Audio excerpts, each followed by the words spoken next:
بسم الله الرحمن الرحيم.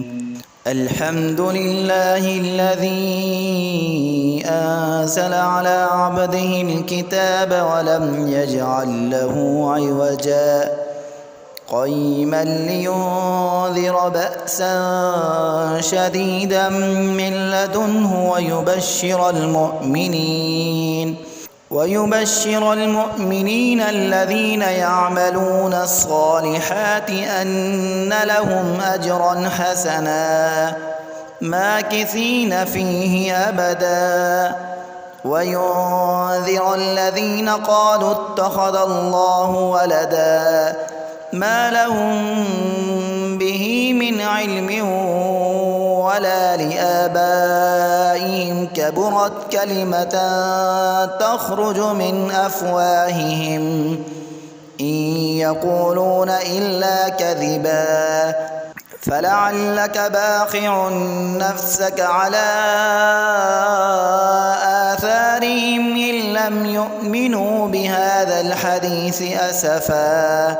إنا جعلنا ما على الأرض زينة لها لنبلوهم أيهم أحسن عملا وإنا لجاعلون ما عليها صعيدا جرزا أم حسبت أن أصحاب الكهف والرقيم كانوا من آياتنا عجبا إذ أوى الفتية إلى الكهف فقالوا ربنا آتنا من لدنك رحمة وهيئ لنا من أمرنا رشدا فضربنا على آذانهم في الكهف سنين عددا ثم بعثناهم لنعلم أي الحزبين أحصى لما لبثوا أمدا نحن نقص عليك نبأهم بالحق إنهم فتية آمنوا بربهم وزدناهم هدى وربطنا على قلوبهم إذ قاموا فقالوا ربنا رب السماوات والأرض لن ندعو من دونه إلها لقد قلنا إذا شططا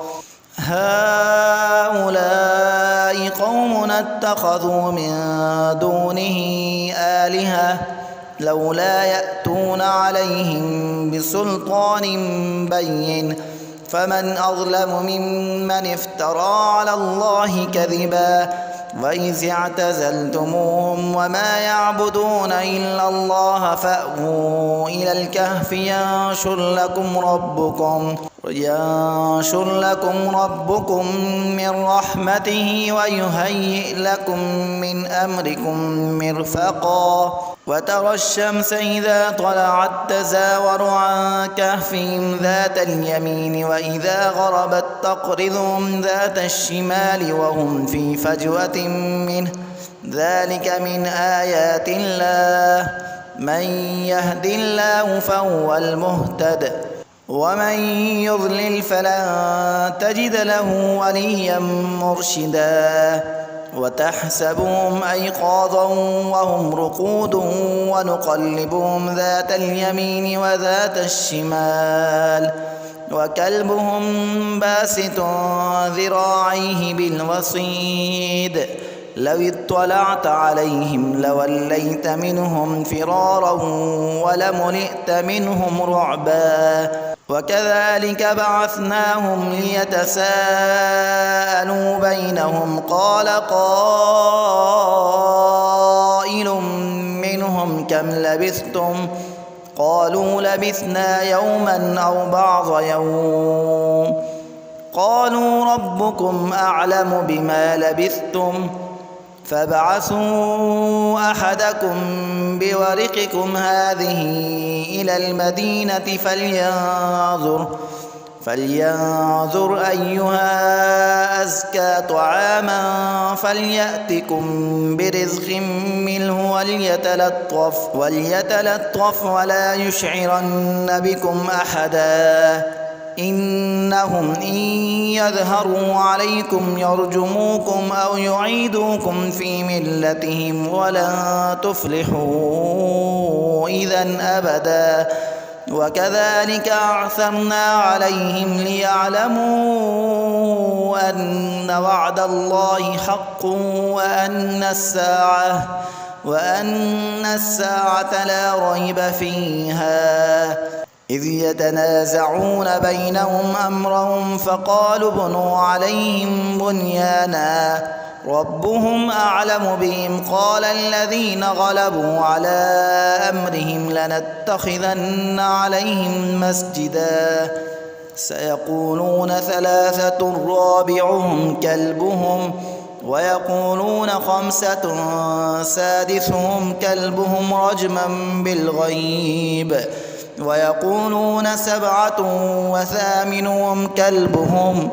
قل ربي أعلم بعدتهم ما يعلمهم إلا قليل فلا تمار فيهم إلا مراء ظاهرا ولا تستفت فيهم منهم أحدا ولا تقولن لشيء إني فاعل ذلك غدا إلا أن يشاء الله واذكر ربك إذا نسيت وقل عسى أن يهديني ربي لأقرب من هذا رشدا ولبثوا في كهفهم 300 سنين وازدادوا 9 قل الله أعلم بما لبثوا له غيب السماوات والأرض أبصر به وأسمع ما لهم من دونه من ولي ولا يشرك في حكمه أحدا واتل ما أوحي إليك من كتاب ربك لا مبدل لكلماته ولن تجد من دونه ملتحدا واصبر نفسك مع الذين يدعون ربهم بالغداة والعشي يريدون وجهه ولا تعد عيناك عنهم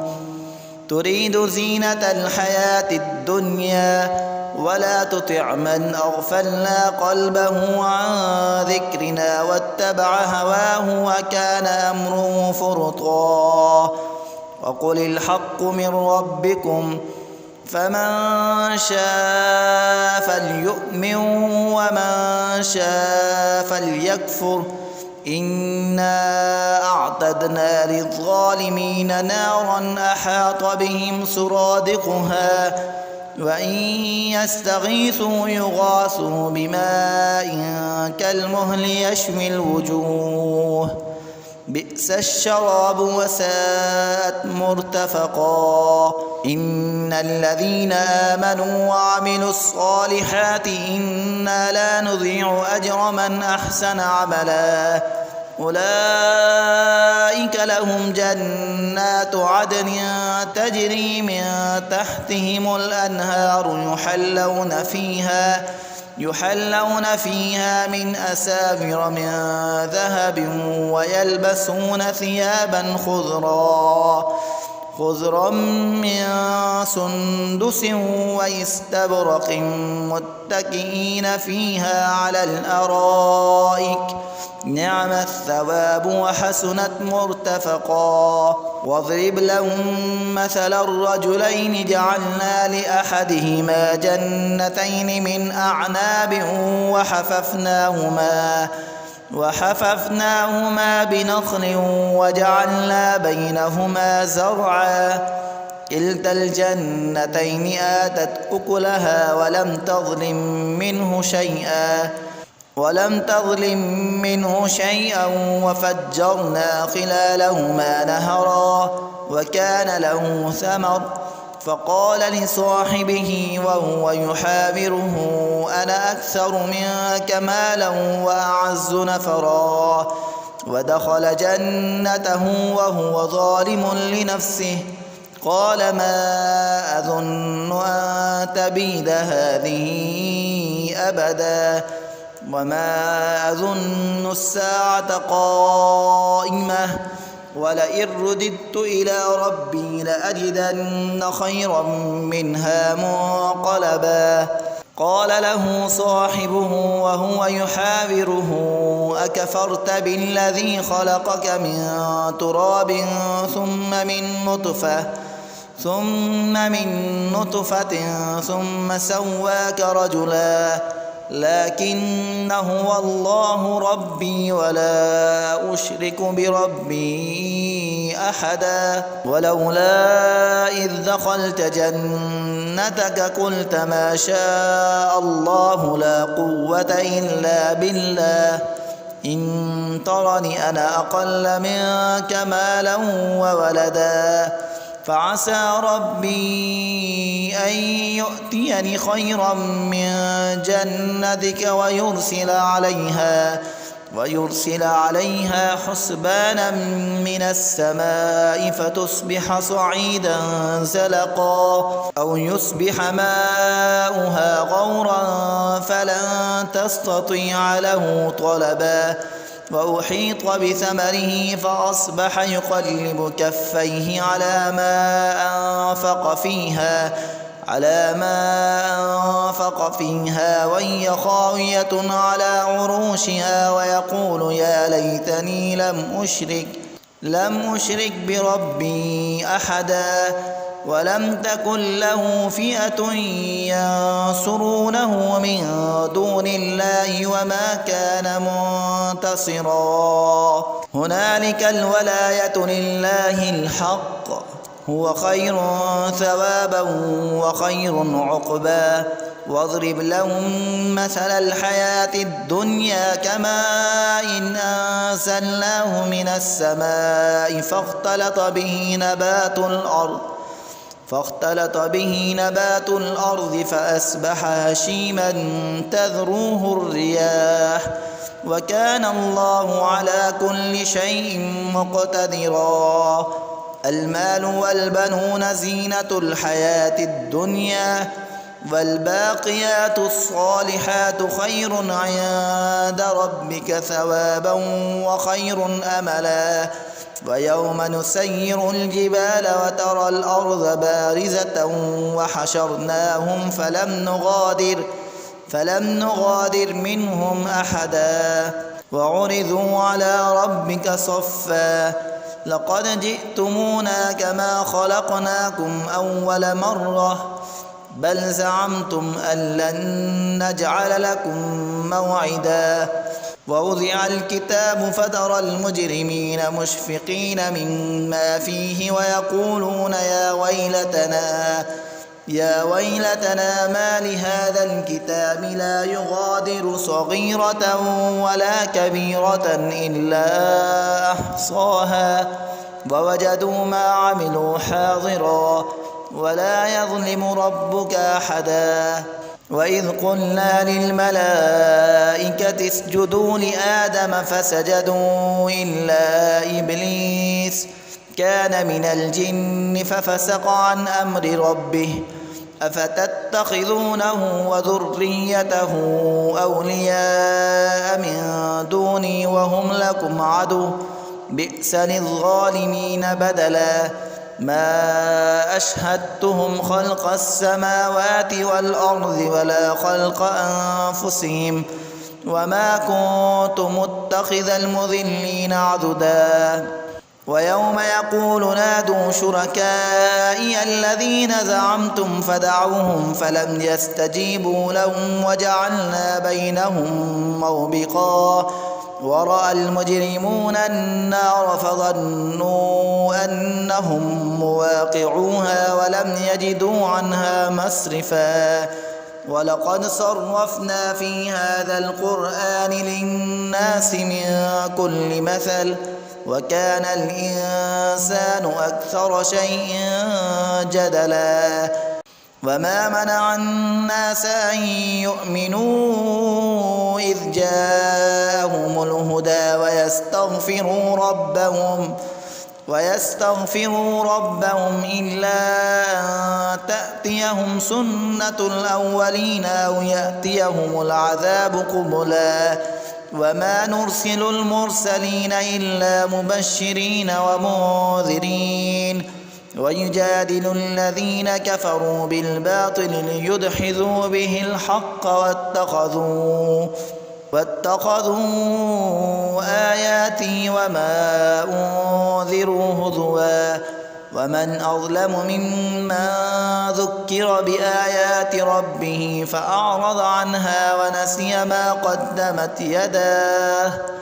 إنا جعلنا على قلوبهم أكنة أن يفقهوه وفي آذانهم وقرا وإن تدعهم إلى الهدى فلن يهتدوا إذا أبدا وربك الغفور ذو الرحمة لو يؤاخذهم بما كسبوا لعجل لهم العذاب بل لهم موعد لن يجدوا من دونه موئلا وتلك القرى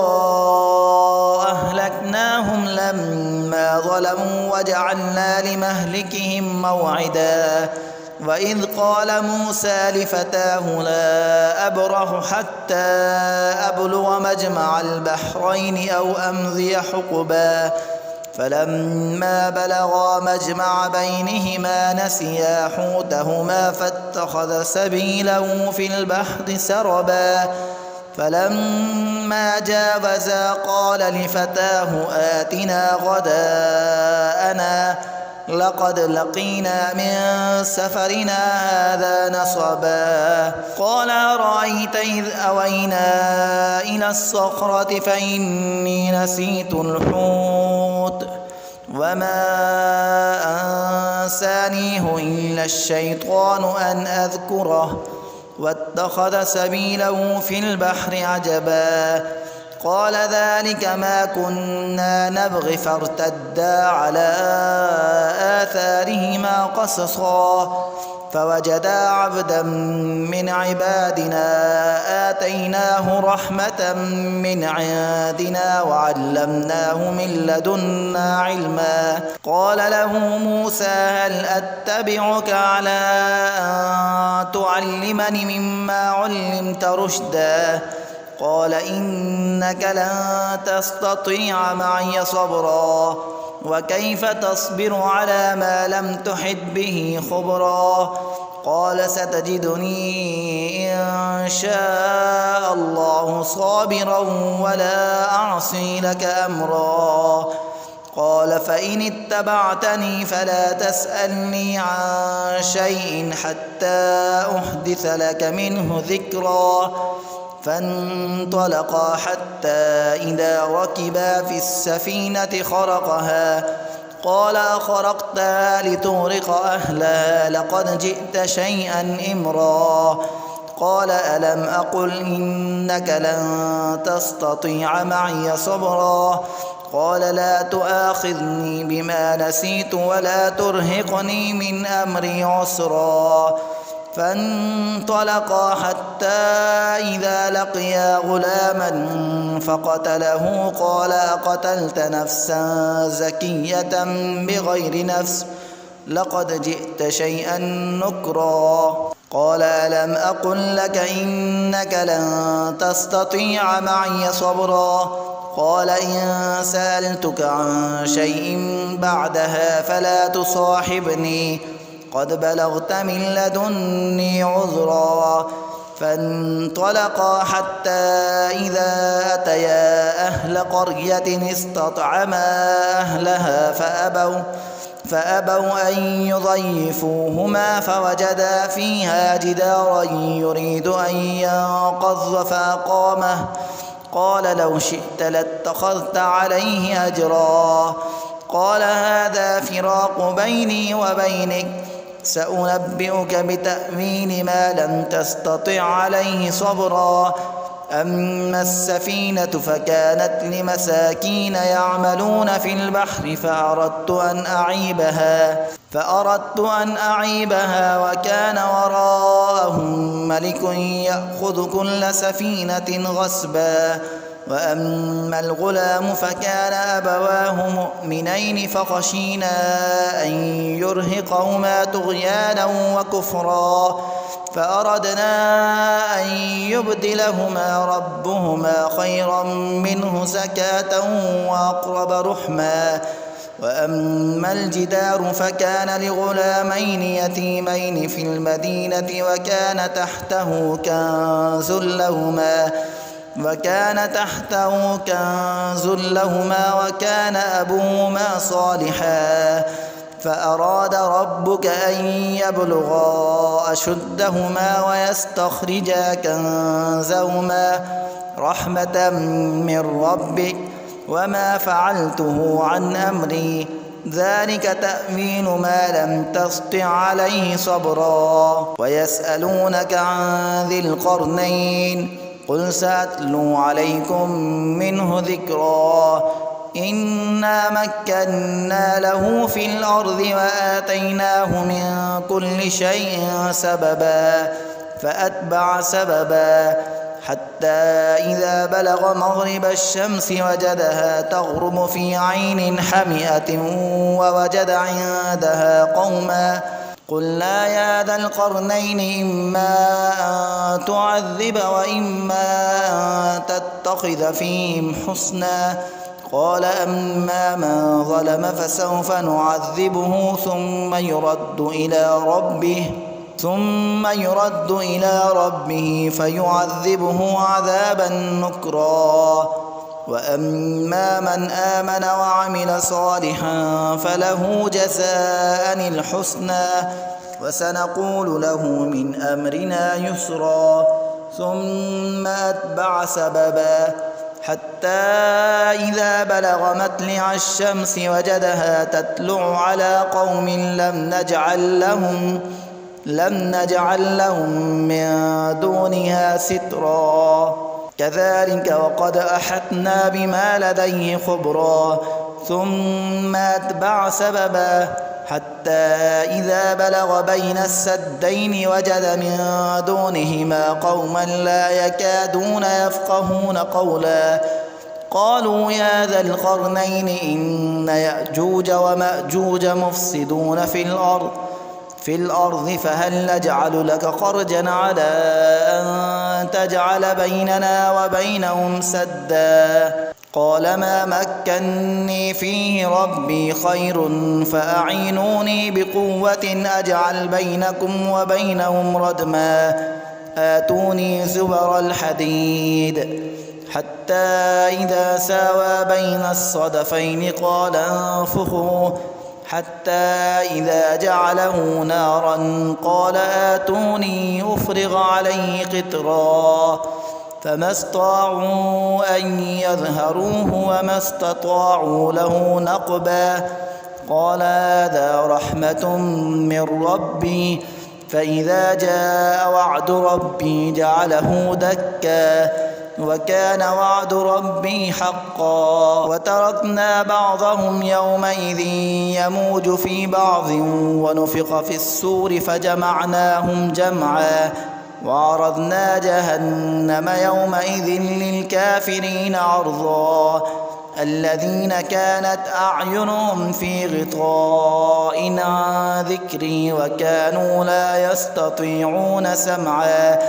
أفحسب الذين كفروا أن يتخذوا عبادي من دوني أولياء إنا أعتدنا جهنم للكافرين نزلا قل هل ننبئكم بالأخسرين أعمالا الذين ضل سعيهم في الحياة الدنيا وهم يحسبون أنهم يحسنون صنعا أولئك الذين كفروا بآيات ربهم ولقائه فحبطت أعمالهم فلا نقيم لهم يوم القيامة وزنا ذلك جزاؤهم جهنم بما كفروا واتخذوا آياتي ورسلي هزوا إن الذين آمنوا وعملوا الصالحات كانت لهم جنات الفردوس نزلا خالدين فيها لا يبغون عنها حولا قل لو كان البحر مدادا لكلمات ربي لنفد البحر قبل أن تنفد كلمات ربي ولو جئنا بمثله مددا قل إنما أنا بشر مثلكم يوحى إلي أنما إلهكم إله واحد فمن كان يرجو لقاء ربه فليعمل عملا